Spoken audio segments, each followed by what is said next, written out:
ازيكم يا حبايبي؟ عاملين ايه؟ يا رب تكونوا بخير. طبعا شفتوا الصور بتاعت الشكل النهائي اللي في اول الفيديو. طبعا شكله تحفة اهو. غيرت لكم رأيكم اكيد في الحاجات الالوانات التركي. بصوا اللون ده، لون بجد جميل جدا. نور المطبخ، خلى المطبخ منور جدا. بصوا اشكاله، انا عملت اشكال يعني مش عايزه اعمله كله شكل واحد، كله منقط، كله مخطط، كله ساده. لا، حبيت ان انا اغير، لان كل جزء من البرطمانات دي يتحط في مكان غير التاني، يبقى واخد شكل غير التاني. بصوا يعني عملت شويه اشكال جميله بصراحه. تعالوا بقى اوريكم انا عملت الاشكال دي ازاي، وعملت النقط ازاي، وايه اللي استخدمته. يلا بينا على الفيديو ونشوف سوا مع بعض.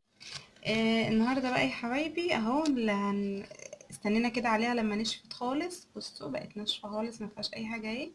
هنزينها بقى ونشوف هنعملها ازاي الشكل اللي احنا عايزينه. بصوا ده اللي انا عملته الاول، ودي الدرجه اللي انا عملتها بعد كده اهي. بصوا مش عارفه اذا كانت باينه ولا لا اهو.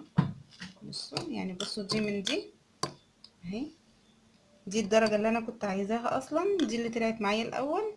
زودت شويه اصفر، لو انت عايزه الدرجه دي زودي شويه اصفر، هيدي معاكي الدرجه دي، البستاج الفاتح الحلو ده. هنا بقى هنجرب ونشوف هنعملهم ازاي مع بعض. هنا معايا دوت اللي احنا عملناه بتاع التوابل، اللي هو مقفول كله، بتاع الطقم الدوار. هعمل فيه ايه؟ هحتاج معايا القلم اهو، قلم رصاص عادي يعني، او قلم الوان عادي، والودانه دي.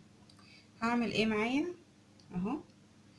هبل كده القلم حاجه بسيطه، بس هعمل كده اهو. هعمل كده عشان ياخد شكل الدايره، وهعمل كده.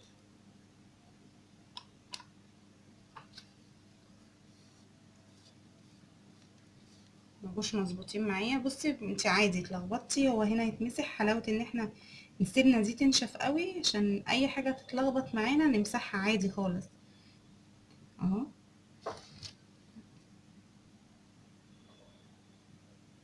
مش عارفه بقى واضح عندكم اهو. هاخد بس حاجه بسيطه كده اهو. هروح جايه هنا برضو اهي،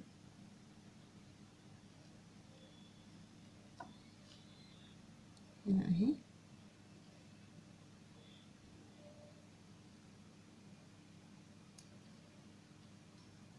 بصوا اهو.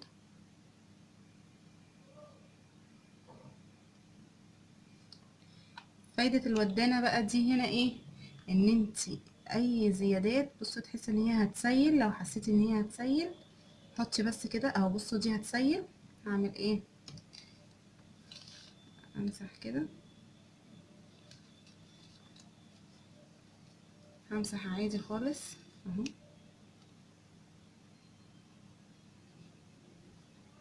اهو هيتمسح معاكي عادي. لا انا بقول ايه، امسحها خالص واعملها من الاول. بس نلحق، بصوا دول بقى هيسيلوا، نلحقهم كده، نلحق اللي هيسيل فيهم ده عشان ما يبوظش شكل الدايره بتاعتنا دي اهي. هتسيل، نلحق شكلها كده برضه عشان ما تبوظش شكل الدايره. نعمل ايه تاني اهو؟ نعمل واحده بقى بدل اللي باظت اهو. هنعمل هنا برضه، نعمل هنا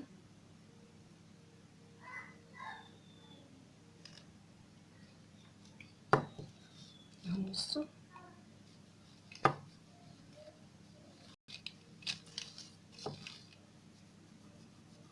اهو.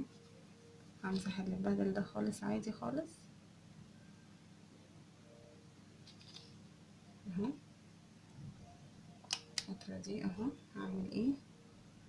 هعمل هنا، هعمل هنا.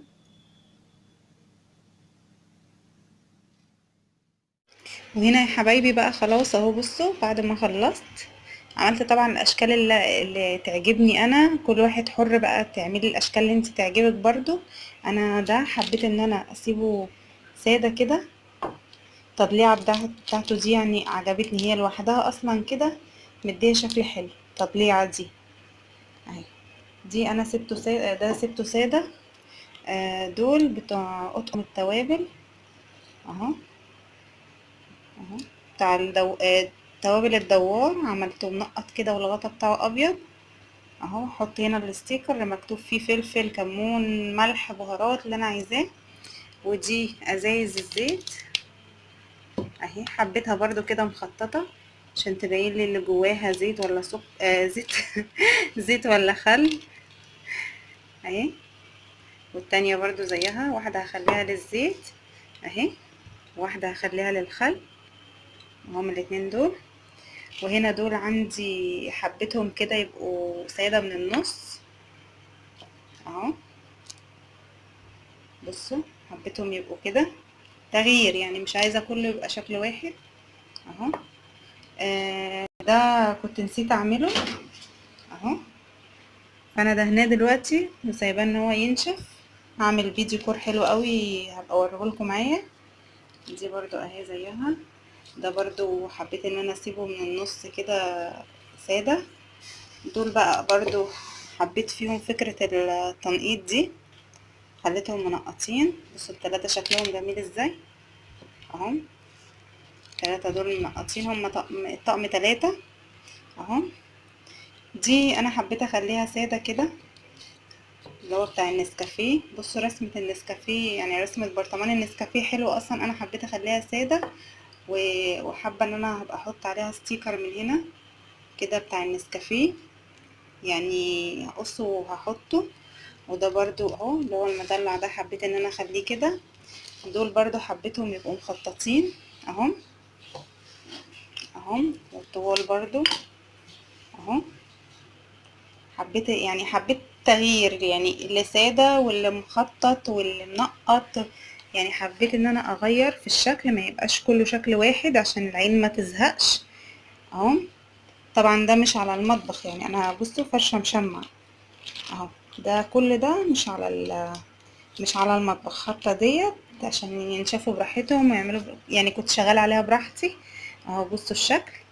برضو انت حابه الالوان التركي براحتك، بصراحه انا بحب اللون ده.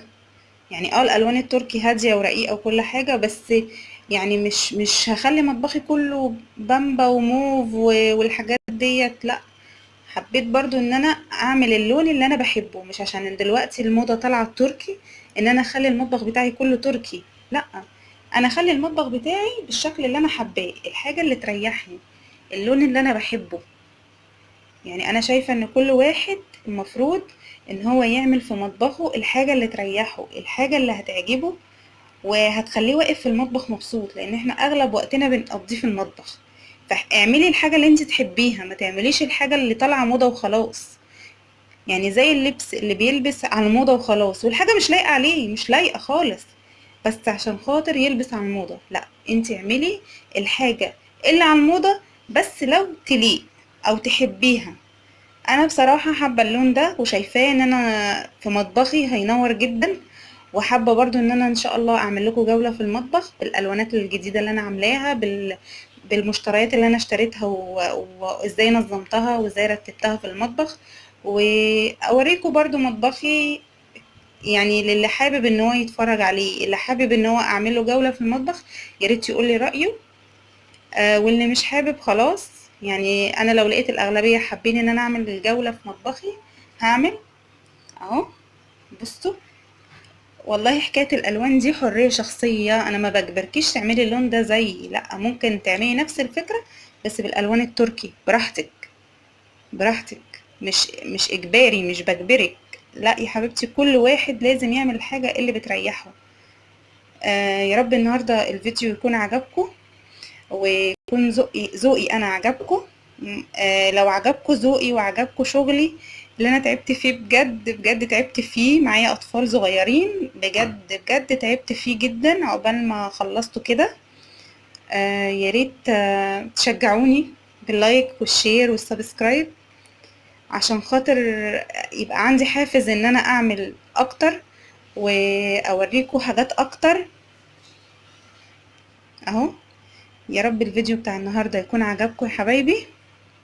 استنوني في فيديو جديد ان شاء الله، كله طاقة وبرده كله حاجات حلوة مع بعض ان شاء الله باذن الله. مع السلامه حبايبي.